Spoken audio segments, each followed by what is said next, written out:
Sud Radio. Ça va mieux en le disant. Jean Dorido. Bonjour Jean Dorido. Bonjour Jean-Marie, bonjour à tous. Docteur en psychologie, fondateur de l'application Zenfi. Jean, ça y est, nous y sommes. La France, demain à 16h, dispute la finale de la Coupe du Monde de football face à l'Argentine, à vivre à 16h sur Sud Radio évidemment. Événement planétaire, le plus regardé du monde à la télé, le plus suivi du monde à la radio. Comment le psychologue explique que le football soit si populaire ? Alors, très bonne question, Jean-Marie. Comment expliquer cette popularité ? Bon, d'abord, le football, c'est un sport qui est ludique.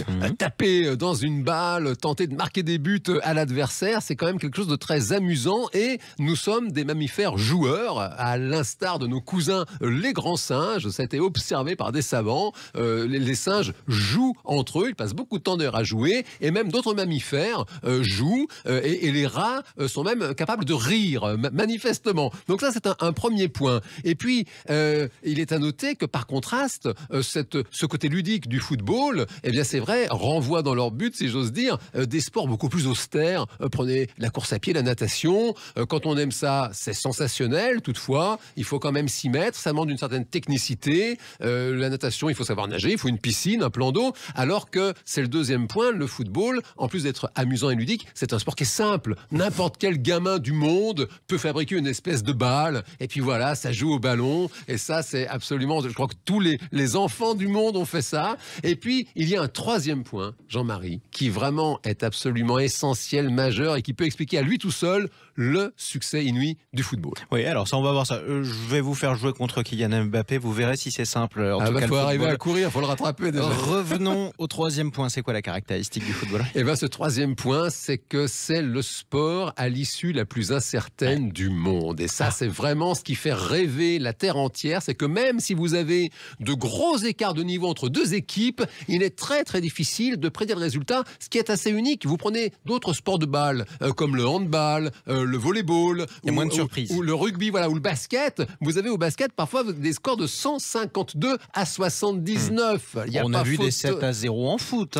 Oui, 7-0, d'accord, ce qui est exceptionnel. Des 20-0, 30-0, vous ne l'aurez jamais. Et ça, si vous voulez, cette espèce de suspense, et puis ce qui fait, c'est David contre Goliath, quoi. Cette possibilité d'une équipe très faible de battre les géants, évidemment que c'est très inspirant et ça fait rêver. Exactement, d'accord Jean. Alors vous dites un sport simple, vous dites à la portée de tous, avec du suspense, ça c'est important, mais comment expliquer la liesse populaire déclenchée par les victoires ? Ah bah là, vous mettez le doigt sur un point essentiel, c'est que tout ça, ça crée évidemment des émotions. Le football, c'est un spectacle, et ces émotions, bien sûr, elles se partagent, et nous aimons ça, c'est pas nouveau, depuis la tragédie grecque, le fait justement d'assister ensemble à un spectacle, eh bien, c'est quelque chose qui nous permet de communier finalement autour d'émotions communes, et on pourrait presque dire, si on s'autorisait un petit peu de lyrisme, que les footballeurs sont des espèces de gladiateurs modernes dans ces espèces de stades justement qui remplacent les arènes d'antan, et chacun peut s'identifier à ces héros dans le fond. Exactement. Alors, on comprend que tout ça déclenche de l'enthousiasme. Pour conclure, qu'est-ce qui psychologiquement peut faire la différence demain sur le terrain ? Alors sur le terrain psychologiquement, là c'est une porte ouverte, je ne peux pas ne pas l'enfoncer, c'est évidemment la force mentale qui va faire la différence. On est avec des équipes de très très haut niveau, et cette capacité, si vous voulez, à ne pas craquer sous la pression, à ne pas subir le stress et à y croire jusqu'au bout. Souvenez-vous, les moins jeunes d'entre nous se rappellent peut-être cette finale de l'Euro 2000 contre l'Italie, et des supporters italiens qui s'en vont, qui pensent que c'est fini, et Thierry Henry à l'époque il dit non, rasseyez-vous, on n'a pas terminé encore, la France est devenue championne d'Europe ce jour-là, et c'est vrai que c'est vraiment ça qui fera la différence demain. Donc évidemment que le meilleur gagne, et surtout, allez les Bleus. Et vous vous rappelez ce qu'on disait après l'Euro 2000 ? Comment fait-on pour reboucher une bouteille de champagne ? Demandez aux Italiens. Oh, c'est méchant.